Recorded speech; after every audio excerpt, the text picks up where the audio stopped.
मनसंदर की कहानी इस वक्त ऐसे मोड़ पर आ खड़ी हुई है जहां हर सच एक नए तूफान को जन्म दे रहा है। रूही के साथ घर लौटी शीतल, दादी और सोनी के उड़े होश एपिसोड की शुरुआत होती है एक चौंकाने वाले दृश्य से। दरवाजा खुलता है और अंदर प्रवेश करती है रूही, उसके साथ जिंदा शीतल। शीतल को देखते ही दादी और सोनी के चेहरे का रंग उड़ जाता है। रोमिल के माथे पर पसीना साफ दिखाई देने लगता है। जिस सच को सबने दफना दिया था वो आज उनके सामने खड़ा है। रूही बिना समय गंवाए शीतल को सीधे कोर्ट ले जाने का फैसला करती है। उसे पता है अब सच को कानून के सामने रखना ही होगा। रात का वो खौफनाक सच सीन कट होता है। एक सुनसान गोदाम में अंधेरी रात, बोरों का ढेर और जमीन पर बेहोश पड़ी रूही। दादी ने भेष बदल रखा है, सिर पर पल्लू, चेहरे पर नकाब।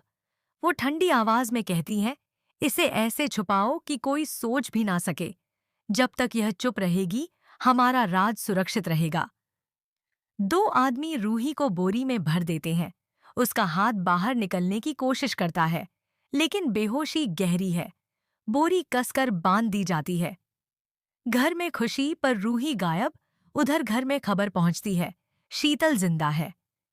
जूही की आंखों में आंसू हैं। समर भावुक हो उठता है। अगर शीतल जिंदा है तो नाहर भैया बेगुनाह साबित हो जाएंगे। लेकिन इसी खुशी के बीच एक सवाल सबको बेचैन कर देता है, रूही कहाँ है? दादी सामान्य बनने की कोशिश करती हैं। वो कहीं चली गई होगी, उसे नाटक करने की आदत है। जूही तुरंत पलटती है, दादी दीदी ऐसा कभी नहीं करेंगी। जेल में नाहर की बेचैनी। जेल में नाहर को शीतल के जिंदा होने की खबर मिलती है। उसकी आंखों में उम्मीद चमकती है, लेकिन अगले ही पल उसे पता चलता है रूही लापता है। उसका चेहरा उतर जाता है। रूही। गोदाम में जिंदगी की जंग बोरी के अंदर रूही को होश आता है। चारों तरफ अंधेरा, घुटन, दर्द। वो हार नहीं मानती, पैर मारती है, आवाज लगाने की कोशिश करती है। उसी समय पास खेल रहे बच्चों की गेंद गोदाम में आ गिरती है। एक बच्चा अंदर आता है। उसे हल्की सी आवाज सुनाई देती है, बचाओ।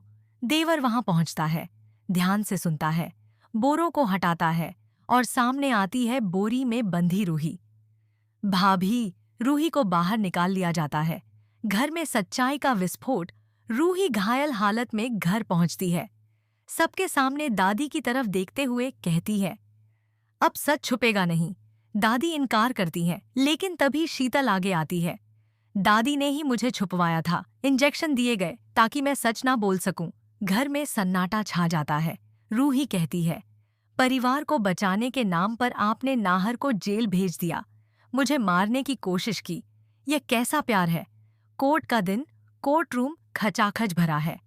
शीतल गवाही के लिए खड़ी होती है, नाहर जीजू निर्दोष हैं, मुझे दादी ने धमकाया था।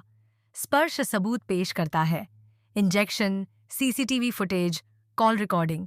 सुरेश टूट जाता है, मैंने जो किया दादी के कहने पर किया।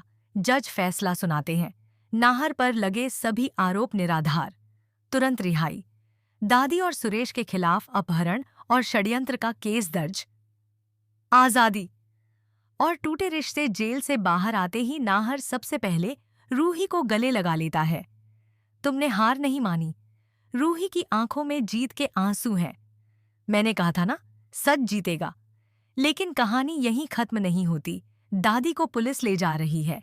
जाते जाते वह मुड़कर कहती हैं, मैंने जो किया तुम्हारे लिए किया। नाहर की आंखें नम हैं। गलत, गलत ही होता है दादी। बालकनी में खड़ी रूही आसमान की तरफ देखती है। स्पर्श और नाहर उसके पास आकर खड़े हो जाते हैं। अब सब ठीक है, स्पर्श कहता है।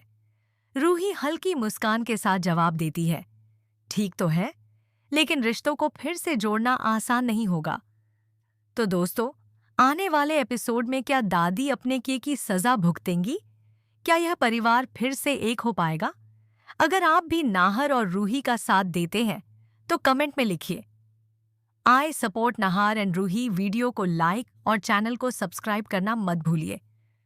जी हाँ दोस्तों, मनसंदर की कहानी अभी खत्म नहीं हुई है। असली इमोशनल तूफान तो अब शुरू होने वाला है। दादी की गिरफ्तारी के बाद घर में सन्नाटा। पुलिस की गाड़ी जैसे ही घर से दूर जाती है, पूरे आंगन में अजीब सा सन्नाटा छा जाता है। जिस दादी की आवाज हर फैसले में सबसे ऊंची होती थी, आज वही घर उनसे खाली लग रहा है। पापा जी कुर्सी पर बैठ जाते हैं। मैं अपनी ही माँ को पहचान नहीं पाया। समर गुस्से और दर्द के बीच झूल रहा है। जूही चुपचाप रो रही है और शीतल पहली बार बिना डर के सांस ले रही है।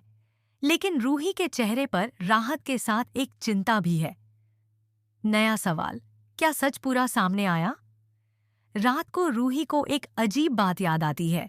गोदाम में बेहोशी से पहले उसने किसी की आवाज सुनी थी, जो दादी की नहीं थी। वो सोच में डूब जाती है। क्या दादी अकेली थीं या कोई और भी इस साजिश में शामिल है? उधर रोमिल अपने कमरे में बेचैन है। फोन पर किसी से धीमी आवाज में कहता है, मामला बिगड़ गया है, लेकिन अभी सब खत्म नहीं हुआ। यह सुनकर साफ है, खेल अभी बाकी है। नाहर का दर्द, नाहर अब घर लौट आया है। सब उसे देखकर खुश हैं, लेकिन उसकी आंखों में एक खालीपन है। वह दादी के कमरे के सामने रुकता है, दरवाजा खोलता है। अंदर वही पुरानी तस्वीरें, वही पूजा की थाली। उसकी आंखें भर आती हैं। काश आपने मुझ पर भरोसा किया होता। रूही पीछे से आकर उसका हाथ पकड़ लेती है। हर रिश्ता सच्चाई से मजबूत होता है, झूठ से नहीं। नाहर हल्की मुस्कान देता है, लेकिन दिल का दर्द साफ झलकता है। शीतल का फैसला। अगले दिन शीतल सबके सामने एक बड़ा फैसला लेती है। मैं इस घर में रहूंगी, लेकिन डर कर नहीं। मैं अपनी पढ़ाई पूरी करूंगी और खुद को मजबूत बनाऊंगी। सब हैरान हैं। जो शीतल कल तक डरी सहमी थी, आज आत्मविश्वास से भरी है। जूही उसे गले लगा लेती है। अब कोई तुम्हें चुप नहीं करवा पाएगा। अचानक आया नया झटका। उसी वक्त दरवाजे पर दस्तक होती है। पुलिस का एक अफसर अंदर आता है। हमें कुछ नए सबूत मिले हैं, जिनसे लगता है कि साजिश में किसी और का भी हाथ है। सबके चेहरे पर फिर से तनाव। अफसर की नजर सीधे रोमिल पर जाती है। हमें आपसे कुछ पूछताछ करनी होगी। रोमिल के हाथ से पानी का गिलास गिर जाता है। क्या रोमिल है असली मास्टरमाइंड? क्या दादी सिर्फ मोहरा थीं? क्या किसी ने उनकी कमजोरी का फायदा उठाया? रूही की नजरें रोमिल पर टिकी हैं। उसे यकीन है, कहानी में अभी एक बड़ा ट्विस्ट बाकी है। नाहर धीमी आवाज में कहता है, इस बार सच पूरी तरह सामने आएगा, चाहे कोई भी हो। कैमरा धीरे धीरे सबके चेहरों पर घूमता है। डर, शक, उम्मीद और आने वाले तूफान की आहट।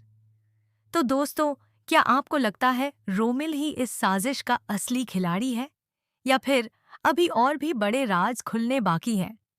आने वाले एपिसोड में होगा सबसे बड़ा खुलासा। देखना मत भूलिए, क्योंकि अब हर कदम पर सच और रिश्तों की परीक्षा होने वाली है।